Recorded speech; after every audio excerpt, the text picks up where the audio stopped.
కృష్ణం వందే జగద్గురు. అందరికీ నా యొక్క హృదయపూర్వక నమస్కారం. నేను ఇప్పుడు పాడబోచున్నది భగవద్గీత. లోకేశన్ వివిధానిష్ట పురాప్నోత మయానసు జ్ఞానయోగేన సాంఖ్యానాం कर्मयोगेन योगिनां कर्मयोगेन योगिनां.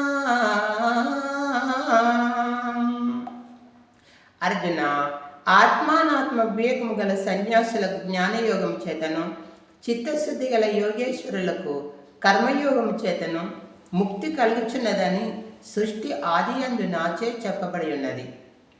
అన్నాభవతి భూతాని పర్జన్యాదన్న సంభవః యజ్ఞాభవతి పర్జన్యో యజ్ఞకర్మ సమో భవః యజ్ఞకర్మ సమోద్భవః. అర్జున, అన్నము వలన జంతుజాలము పుట్టును, వర్షము వలన అన్నము సమకూరును, యజ్ఞము వలన వర్షము కలుగును. ఆ యజ్ఞము కేవలము కర్మ వలనే సాధ్యపడను పార్త, కర్మ వలనే సాధ్యపడను.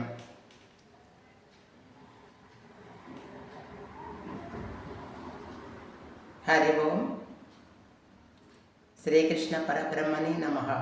శ్రీమద్ భగవద్గీత సోపనిషత్తు. ఏవం ప్రవర్తితం చక్రం నానువర్తయతి హయః ఆయుయింద్రియారామో మోహం పార్థ సజీవతి మోహం పార్థ సజీవతి. పార్థ, నాచే నడపబడు ఈ సృష్టి చక్రమును ఎవడు అనుసరించడో వాడు ఇంద్రియలోడై పాపజీవుడవుచున్నాడు. అట్టివాడు వ్యర్థుడు. జ్ఞాని కానివాడు సదా కర్మలను ఆచరించుచునే ఉండవలెను. పార్థ, సదా కర్మలను ఆచరించుచునే ఉండవలెను. జై శ్రీరామ్.